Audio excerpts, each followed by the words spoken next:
예, 오늘 신약의 본문을 중심으로 축복의 이중성이라는 제목으로 말씀을 대언하겠습니다. 오늘은 성탄절 후 첫 번째 주일입니다.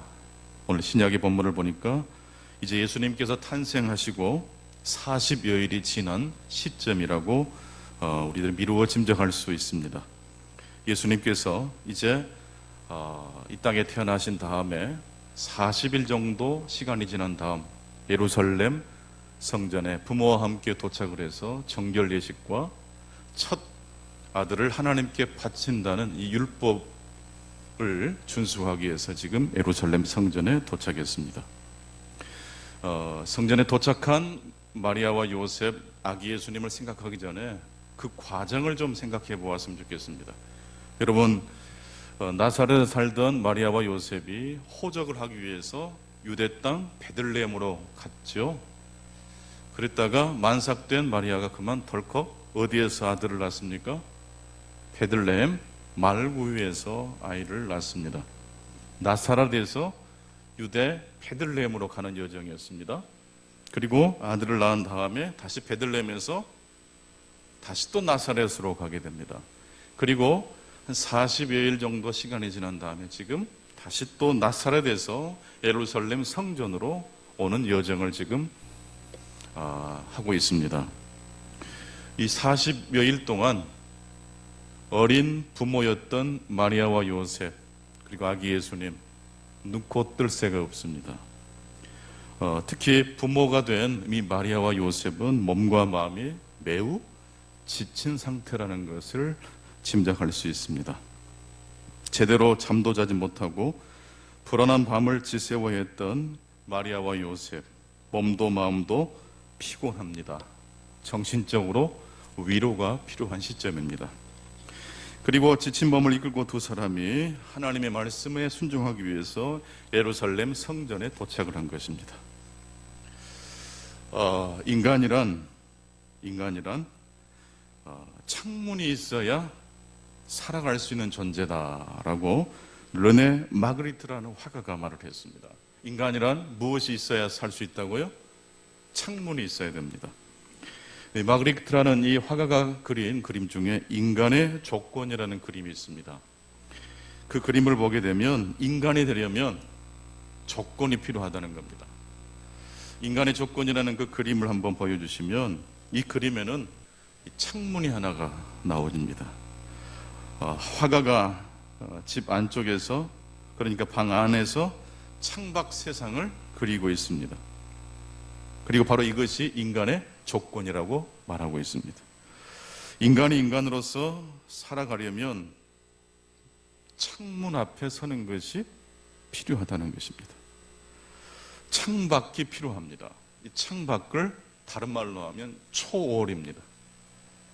우리가 이 세상 밖 너머의 세상을 꿈꾸고 창밖의 세상을 우리 삶 안으로 끌고 들어올 때 우리는 비로소 인간이 될 수 있습니다. 만약 우리가 살고 있는 지금 내가 있는 그곳이 일평생 내가 살아야 될 바로 그 자리고 지금 우리에게 주어진 삶이 이것이 바뀔 가능성은 전혀 없고 이것이 최선이라고 여기고 살아가야 된다면 인간은 인간답게 살 수가 없습니다. 왜 우리들이 힘들어도 고단해도 아침에 일어나면 다시 옷을 입고 출근을 합니까? 왜 힘들어도 밥을 하고 빨래를 하고 애들을 학교에 보냅니까? 희망이 있기 때문입니다. 창문이 있기 때문입니다. 더 나은 세상을 향한 갈망이 있기 때문에 주어진 현실을 뛰어넘을 수 있는 것입니다. 만약 낙심과 절망이 우리를 사로잡게 된다면, 창문이 없는 삶이 우리의 삶에 계속 지속된다면 우리는 어떻게 될까요? 케리 케고르는 절망이란 죽음에 이르는 병이라고 그랬습니다. 이 케리 케고르의 말을 르네 마그리트의 표현으로 다시 표현하자면 창문이 없는 인간은 죽음에 이르게 된다는 말이기도 합니다. 절망은 죽음에 이르는 병입니다. 창문이 없는 인간은 인간이 될 수가 없는 것입니다. 지금 우리가 있는 곳이 피곤하고 누추한 곳일 수 있습니다. 지금 마리아와 요셉의 있는 자리는 어떤 자리입니까? 40여일 동안, 아기 예수님이 태어난 이후 40여일 동안 준비도 되지 않았는데 부모가 돼버렸고, 그것도 그냥 보통 아기가 아니었죠. 온 인류의 구원을 위해서 이 땅에 오신 예수 그리스도라는 사실을 알고부터서는 아마 요셉도 마리아도 잠을 제대로 자지 못했을 겁니다. 누군가 위로해주고 격려해 주어야 이 요셉과 마리아가 힘을 얻을 수가 있습니다. 현재 현실, 나에게 닥친 현실만 묵상하면 좌절할 수밖에 없습니다.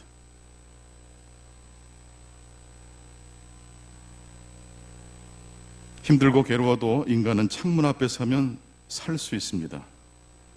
희망이 보이지 않는 막막한 자리일지라도 창문 앞에 서면 소망으로 바뀌게 됩니다. 여러분, 창문 앞에 서면 창밖의 세상이 들어오지 않습니까? 창문을 열고 창밖 세상을 보고 창밖 세상을 내 삶의 자리로 끌어 들어올 수 있습니다. 인간이 되려면 창문이 있어야 됩니다.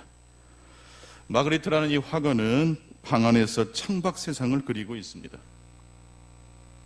이것이 바로 인간의 조건이라고 말합니다.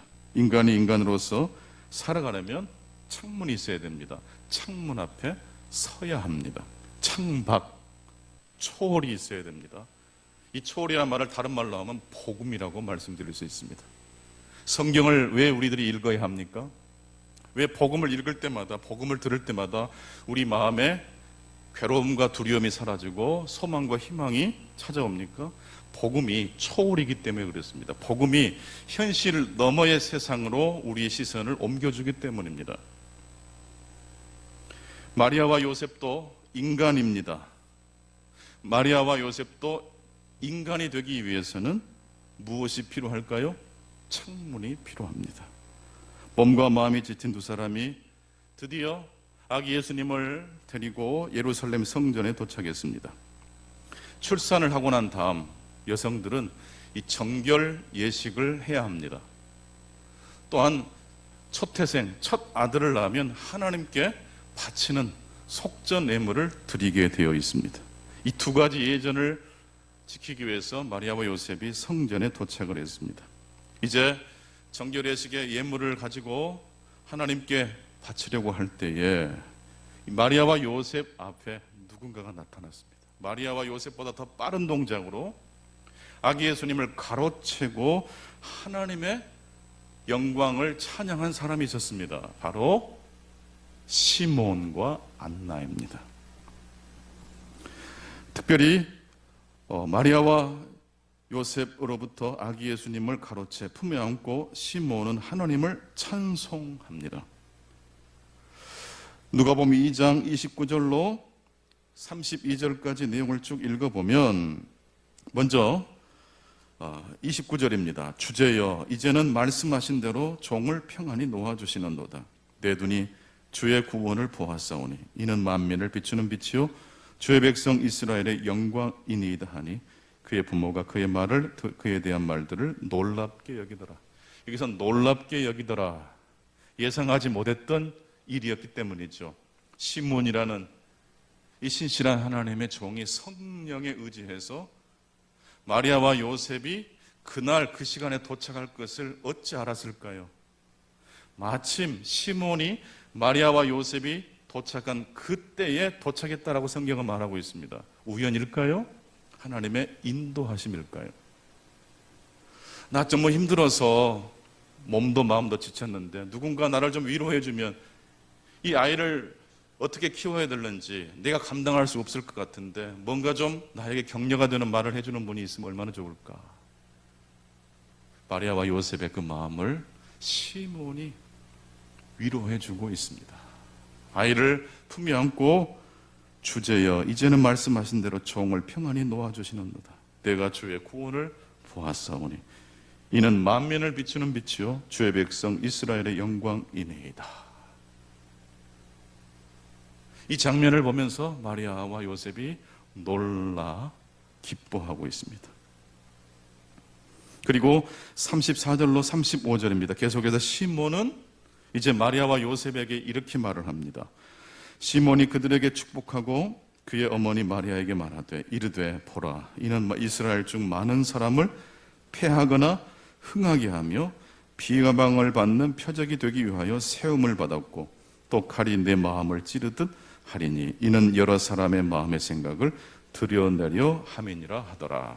먼저 시몬은 아기 예수님을 안고 하나님을 찬양한 다음 이제 마리아와 요셉을 향해서 축복의 메시지를 전해주고 있습니다. 그 축복의 내용을 가만히 자세히 보면 축복의 이중성을 담고 있는 걸 볼 수 있습니다. 이 아기 예수는 많은 사람들을 어떻게 합니까? 흥하게 할 뿐만 아니라 넘어뜨리는 일을 한다는 것입니다. 좀 쉬운 번역인 필립 성경으로 말씀을 다시 한번 읽어보시겠습니다. 이 아이는 이스라엘에서 많은 이들을 넘어뜨리기도 하고 일어나게도 할 것이며 많은 이들이 공격할 규범을 세울 사람입니다. 사람들이 그를 공격하는 것은 그가 많은 이들의 은밀한 생각을 드러낼 것이기 때문입니다. 그러면 그대의 영혼은 칼에 찔릴 것입니다. 지금 시몬이 품에 안고 있는 아기 예수는 말 그대로 태어난 지 40일밖에 되지 않은 아주 작은 아이에 불과합니다.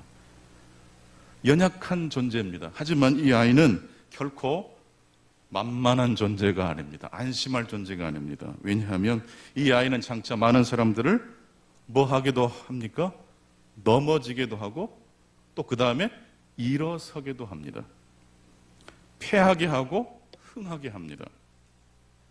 즉, 이 아이는 위기를 가져오면서 동시에 결단을 촉구한다는 뜻입니다. 여러분, 하나님 우리에게 주신 축복은요, 우리가 하나님의 복음이라는 창문을 통해서 바라보게 되는 하나님의 나라는 어떤 나라일까요? 축복의 나라입니다. 그 축복은요, 먼저 넘어진 다음에 일어서는 축복입니다.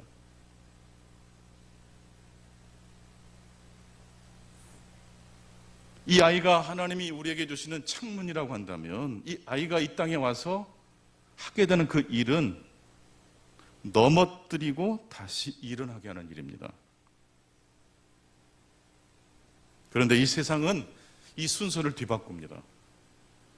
세상은 언제나 일어서는 걸 먼저 하고 그 다음에 떨어지는 것을 이야기합니다. 점점 스타가 되게 하고 어느 정도 정점에 다다랐다가 그 스타가 인기가 떨어지는 걸 보지 않습니까? 세상은 여전히 그 순서가 일어서는 것을 향해 가다가 나중에는 미끄러지고 넘어지는 것입니다. 흥하고 망하는 것입니다. 성공하고 실패하는 것입니다. 이게 세상의 순서입니다. 하지만 복음의 순서, 하나님이 우리에게 주시는 이 축복의 순서는 먼저 넘어진 다음에 일어나는 겁니다. 예수와 함께 넘어진 자가 다시 일어날 수 있습니다. 여러분, 우리가 세례를 받는다는 것은요, 나의 옛사람이 죽는다는 것입니다. 물속에 잠긴다는 것인데 옛사람이 죽는다. 그리고 물로 씻겨진 그 사람이 다시 올라올 때는 새 사람으로 정결하게 돼서 올라온다는 뜻입니다. 세례라는 이 예식 속에도 순서가 나오죠. 먼저 물에 들어갑니다. 죽는 겁니다. 옛사람이 죽는 겁니다. 넘어지는 겁니다. 넘어진 다음에 주님과 함께 다시 깨끗하고 정결한 존재로 일어서는 것입니다. 복음은 언제나 우리를 넘어뜨립니다. 그리고 우리를 다시 일으키는 것이 복음입니다. 여러분, 복음이 기쁜 소식인데요, 여러분 언제 가장 기쁘셨습니까? 내가 어떤 일을 했는데 열매가 있을 때 기쁘지 않습니까? 열심히 공부했는데 좋은 성적이 나왔어요. 행복하지요. 어떤 일을 위해서 계획하고 투자했는데 투자한 만큼 열매를 거두었어요. 기쁘고 감격스럽습니다. 하지만 여러분, 이런 기쁨은 놀라운 기쁨은 아닙니다. 언제 우리들이 기쁨을 넘어서서 놀라게 됩니까? 기이 여기게 됩니까? 하나님의 값없는 은혜를 만날 때입니다.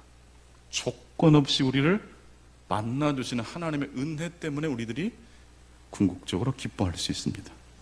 누가복음 15장에 나오는 탕자의 비유는 하나님이 우리에게 주시는 창문 중에 창문입니다.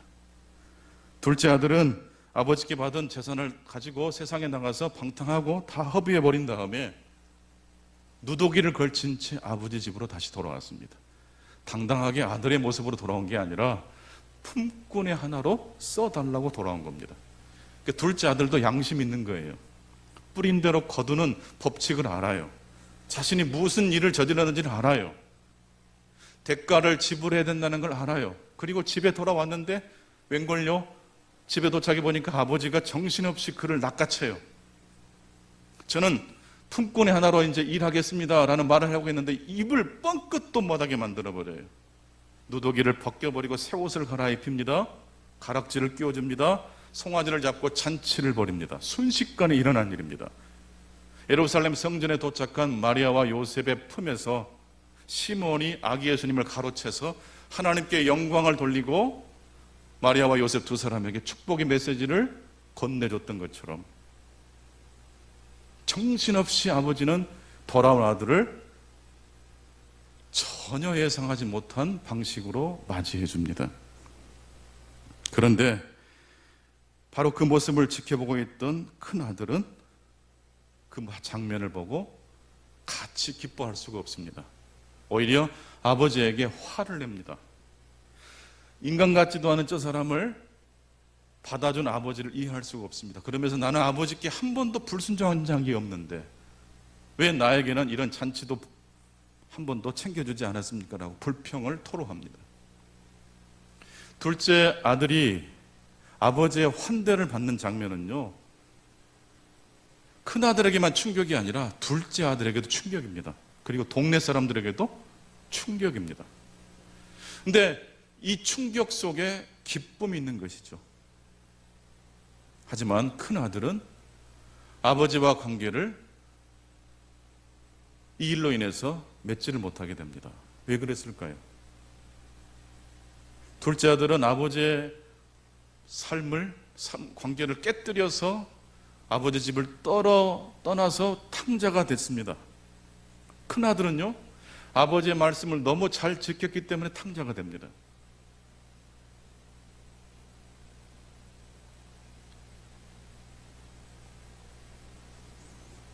큰 아들도 둘째 아들도 아버지를 진정으로 만나려면 먼저 넘어져야 됩니다.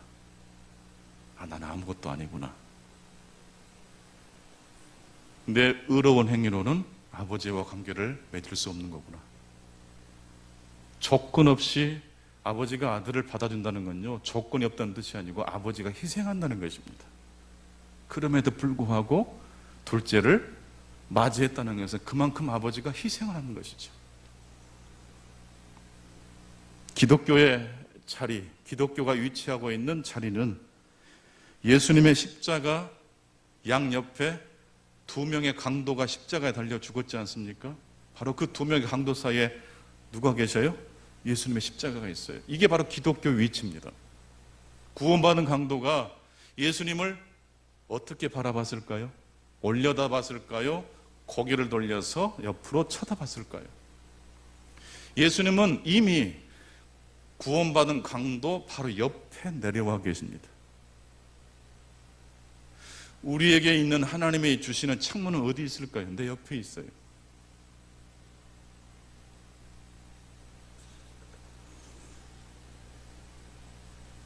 아기 예수는 아이에 불과하지만 이 아이는 많은 사람들을 넘어지게도 하고 일어서게도 하려고 세우심을 받은 아이입니다. 이 아이가 바로 우리에게 주신 하나님의 창문입니다. 이 아이를 진정으로 만나려면 먼저 넘어져야 됩니다. 넘어진 다음에 비로소 일어설 수가 있습니다. 축복은 이중성이 있습니다. 마리아가 하나님께 정결 예식 예물로 준비한 것은 양이 아니었습니다. 비둘기였습니다. 큰 아들을 하나님께 바치기 위해서 준비한 예물도 비둘기였습니다. 가난한 서민들이 드리는 예물입니다. 그런데 여러분, 이 하나님께 이 비둘기를 드리는 이 마리아와 요셉의 가정에 누가 임재하십니까? 하나님이 임재하십니다. 축복은 강하고 위대한 사람에게만 주어지는 게 아닙니다. 가난했기에 비둘기밖에 드릴 수 없었던 이 마리아와 요셉의 가정에 하나님의 축복이 임합니다. 가난과 축복이 함께합니다. 취약함과 약함이 있는 곳에 하나님의 은혜가 있습니다. 바울 사도는 하나님의 은혜가 질그릇 속에 담겼다라고 고백합니다. 드릴 것이 없어서 두렙돈밖에 드리지 못했던 과부는 두렙돈만 드린 게 아니고 너무 적은 예물을 드려서 너무 부끄러워서 그녀는 그 예물과 함께 뭘 담아서 하나님께 드렸습니까? 마음을 담아 드린 겁니다. 하지만 11조를 드리고 얼마든지 헌금을 드릴 수 있었던 그 사람은 물질과 함께 마음을 담지를 못했습니다. 여러분, 가난함이 있는 곳에 내 마음이 담길 수가 있어요. 어떤 밥이 제일 맛있던가요? 가장 배고플 때 먹는 밥입니다. 가난해졌을 때, 넘어졌을 때 하나님의 은혜가 크게 들어올 줄로 믿습니다. 작은 것이 가지고 있는 힘이 있습니다. 큰 것만 힘이 있는 게 아니고 작고 왜소하고 약한 것이 가지고 있는 힘이 있습니다. 여러분, 얼마 전에 우리 곽단 목사님도 얘기를 하셨는데 지금 며칠째 됐죠? 3주 됐어요. 아이 안아보셨어요? 아직? 태어날 때 안아봤어요? 안을 때 힘을 꽉 줬어요. 그냥 깨질까 그냥 안타깝게 여기고 부드럽게 최대한 안전하게 안으셨어요. 그렇죠? 이게 작은 아기가 가지고 있는 힘입니다. 이렇게 우락부락한 근육질의 남자에게 이제 막 태어난 아기를 한번 안겨보십시오. 그 근육면이 힘물을 가지고 아이를 안겠습니까? 부드러운 솜털처럼 그 아이를 안겠습니까? 소리가 막 큰 사람에게 아이가 지금 자고 있는데 목소리 좀 작게 해주시면 안 될까요? 하면 그 남자는 어떻게 할까요? 그렇죠. 목이 많은 목소리로 말할 거예요. 이게 작은 것이 가지고 있는 힘이에요. 겸손에는 힘이 있습니다. 비둘기밖에 드릴 것 없었던 요셉과 마리아의 가정에 하나님의 은혜가 임하고 있습니다. 사실 예수님은 정결 예식을 굳이 하지 않아도 될 의로운 분이지 않습니까? 예수님 굳이 세례를 받지 않아도 될 분 아닙니까? 그런데 요단강에서 세례요한에게 예수님은 세례를 받으셨습니다. 그 장면을 두고 신학자 칼 바르트는 이렇게 설명합니다. 왜 예수가 세례를 받았을까? 예수가 세례를 받을 때 그의 죄를 씻는 것이 아니고 우리의 죄를 씻으셨다. 이게 칼 바르트라는 신학자가 한 말입니다. 예수가 세례를 받을 때 자신의 죄를 씻은 게 아니고 누구의 죄를 씻었다고요? 우리의 죄를 씻은 거예요. 루터는 그런 말을 했습니다. 하나님은 그리스도 안에서 우리를 위해 작아지셨다. 예수님이 이 땅에 오신 이 성육신 사건, 아기 예수님으로 오신 사건에 대해서 루터는 하나님이 그리스도 안에서 우리를 위해 작아지셨다라고 말하고 있습니다. 기독교는 예수님의 십자가 양옆에 두 명의 강도 사이에 위치합니다. 큰아들은 기독교가 두 명의 강도 사이에 위치하다는 것을 인정하지 못했기 때문에 아버지를 인정하지 못한 거예요. 말씀을 맺겠습니다. 인간은 조건이 채워질 때 비로소 인간이 될 수 있습니다. 그 조건이란 창문입니다. 지금 우리가 살고 있는 이 현실과 또 내가 겪고 있는 여러 가지 환경은 우리의 삶의 절대적인 조건이 아닙니다. 이 현실을 뛰어넘을 수 있도록 하나님 우리에게 창문을 허락해 주셨습니다. 그 창문은 축복의 이중성이라는 이중적 창문입니다. 모든 걸 다 낭비하고 허비하고 돌아온 아들을 아버지는 조건 없이 맞이해 주십니다. 순종했고 아버지의 말씀을 어기지 않았던 큰아들은 순종했기 때문에 아버지와 관계가 깨집니다. 내 의로 주님을 향하여 나아가는 자는 지금도 넘어집니다. 하지만 나는 할 수 없다는 것을 알고 주님 앞에 먼저 넘어진 사람을 우리 주님은 다시 일으켜 주실 줄로 믿습니다. 오늘 또 복음이라는 창문을 통해서 이 현실 너머의 세계를 우리의 삶으로 끌어들이고 고단하고 힘든 코로나19 상황이지만 믿음과 소망과 사랑으로 살아가시는 충광의 모든 성도님들 다 되실 수 있기를 축원합니다. 기도하겠습니다. 아버지 하나님, 2020년도 마지막 주일을 하나님께 올려드립니다. 올 한 해도 하나님께서 우리의 삶을 지켜주신 것을 감사합니다. 밝고 명랑하고 능력 있고 강하고 열매 맺는 자리뿐만 아니라 하나님은 어둡고 넘어지고 쓰러진 그 자리에도 우리와 함께 하신다는 것을 말씀을 통해서 확인하게 해주신 것을 감사합니다. 오히려 주님을 만나기 위해서는 먼저 넘어져야 합니다. 넘어진 다음에 주님이 일으켜 주시는 복을 받아야 합니다. 내 의로 구원을 받지 않고 하나님의 의로 구원을 받는 이 복음의 창문을 날마다 바라볼 수 있게 하시고 그 복음의 창문을 통해서 우리의 가정과 이 세상을 믿음의 눈과 희망의 눈으로 바라볼 수 있도록 축복해 주시옵소서. 많은 것을 잃어버린 올 한 해이지만 그 많은 것을 잃어버린 그 자리에 주님의 복음이 더 크게 역사하여 주시옵소서. 예수 그리스도 이름으로 기도하옵나이다.